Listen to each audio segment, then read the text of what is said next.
Dear finance professionals and students, welcome to podcast of Fca Deepak Rao, a practicing chartered accountant. Daily news and updates for 15th January 2025. PepsiCo has recently entered negotiations for a minority stake in Haldiram Snacks Food, competing with contenders Temasek and Alpha Wave Global.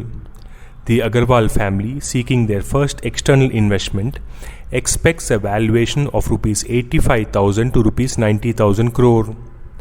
PepsiCo aims to leverage Haldiram's market strength in ethnic snacks.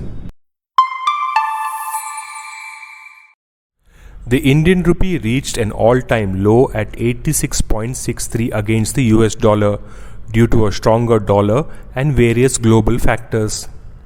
Despite RBI interventions, analysts predict a continued fall, possibly past 90 per dollar, driven by US economic policies, higher oil prices, and capital outflows. Sectors like IT and textiles may benefit, while import-dependent industries will face challenges.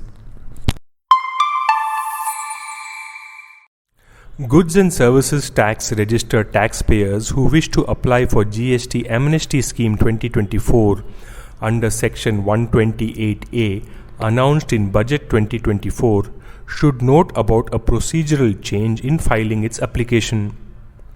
Without submitting a request for withdrawal of appeal, the taxpayer cannot apply for the GST Amnesty Scheme under Section 128A. The change is applicable to certain taxpayers specified by GSTN, and to be eligible for the amnesty scheme application, they must first apply to the concerned appellate authority to withdraw their existing appeal, and then they can apply for the amnesty scheme under Section 128A. For these specified taxpayers, the withdrawal of appeal option is not available on the GST portal. IRDA has notified amendment in IRDAI Reinsurance Advisory Committee Regulations 2019 to address resignation, removal, and casual vacancies. Regulation 5 now allows the authority to remove members for reasons such as insolvency, physically or mentally incapable of acting as a member, convicted of any offence involving moral turpitude, conflict of interest, abuse of position, not fit to remain as a member, or non-attendance without cause. After considering representations from liquidators and insolvency professional agencies citing technical difficulties in submission of forms, the IBBI has extended the deadline for filing liquidation and voluntary liquidation forms till 31st March 2025. Previously set at 31st December 2024.